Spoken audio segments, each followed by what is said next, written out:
বদনজরের রুকিয়ার গোসল করার নিয়ম। আমরা অনেক সময় বদনজরে পড়ে যাই। বদনজর এটা কিন্তু সত্য। নবী সাল্লাল্লাহু আলাইহি ওয়াসাল্লাম জানিয়ে দিয়েছেন, আল আইনু হাক্কুন, বদনজর এটা সত্য। অনেক সময় দেখবেন আপনার ফসল খুব ভালো ফসল হচ্ছে, একজন মানুষ সেখানে এসেছে, আসার পরেই সেখান থেকে আর ফসল ভালো হচ্ছে না, ফসলগুলো নষ্ট হয়ে যাচ্ছে। একজন বাচ্চা তার খুব ভালো খাবার খাচ্ছে এবং তার স্বাস্থ্যও ভালো, হঠাৎ করে একটা লোক এসেছে, আসার পরে বলতেছে বাচ্চাটা তো খুবই ভালো, খুবই স্বাস্থ্যবান।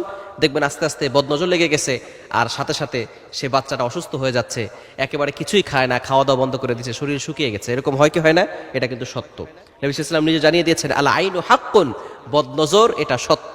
সুতরাং এই বদনজর থেকে বাঁচার জন্য কি করবেন? আবার অনেক সময় ব্ল্যাক ম্যাজিক, জাদুটোনা, কুফরি কালাম আমাদের জন্য করা হয়। বিশেষ করে এগুলো কিন্তু দূরের মানুষরা করে না, আশেপাশে যে মানুষগুলো আছে তারাই কিন্তু এই ব্ল্যাক ম্যাজিক করে, জাদুটোনা করে আপনাকে ক্ষতি করার চেষ্টা করে, যাতে করে আপনি ক্ষতির ভিতরে পড়ে যেতে পারেন। এর থেকে বাঁচার উপায় কি?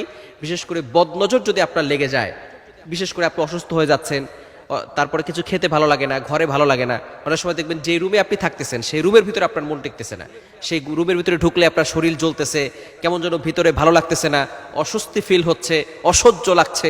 এরকম যদি হয় তাহলে মনে করবেন কেউ হয়তো ব্ল্যাক ম্যাজিক করেছে অথবা বদনজর লেগেছে। এটা হলেই সাথে সাথে আপনি গোসল করবেন। কিভাবে গোসল করবেন? প্রথমে একটা পাত্র নেবেন, বড় যে গামলাগুলো আছে অথবা যে এই বল যেগুলো আছে, বড় একটা পাত্র নিয়ে সেখানে পানি ঢালবেন। অবশ্যই আপনি অজু করবেন, অজু করে এই কাজটা করবেন এবং সেখানে পানি ঢালার পরে 2 হাত সেখানে রাখবেন, রেখে এরপরে সূরা ফাতিহা, 1 নম্বরে সূরা ফাতিহা পড়বেন 7 বার। প্রথমে দুরূদ শরীফ 7 বার পড়ে নেবেন, দুরূদ ইব্রাহিম যেটা আছে সেটা পড়বেন, দুরূদ শরীফ 7 বার, এরপরে সূরা ফাতিহা 7 বার, এরপরে হচ্ছে আয়াতুল কুরসি 7 বার, এরপরে সূরা ইখলাস 7 বার, সূরা ফালাক 7 বার, সূরা নাস 7 বার।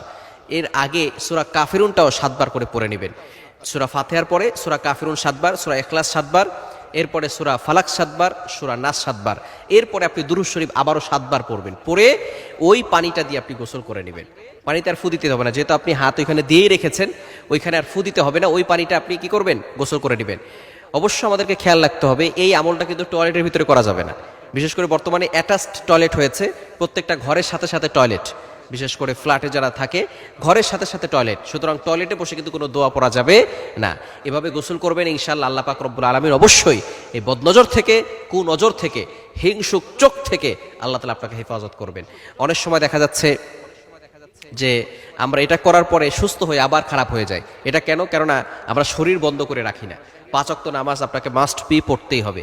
যদি এই সমস্যা আপনার থেকে থাকে যে বারবার অসুস্থ হয়ে যাচ্ছেন, তাহলে 5 ওয়াক্ত নামাজ পড়বেন। নামাজের পরে আয়াতুল কুরসি, 4 কুল, সূরা বাকারার শেষ 2 আয়াত এগুলো পড়ে এরপরে বুকে ফু দিবেন, আর হাতে ফু দিয়ে পুরো শরীরকে মাসাজ করে দিবেন, হাত বুলিয়ে দিবেন।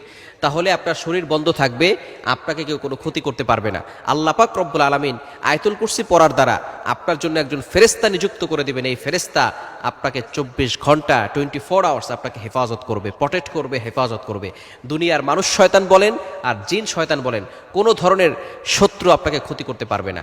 এজন্য এই আমলগুলো করলে আল্লাহ পাক রব্বুল আলামিন বিপদ থেকে, বালা মুসিবত থেকে এবং বদনজর থেকে আমাদেরকে হেফাজত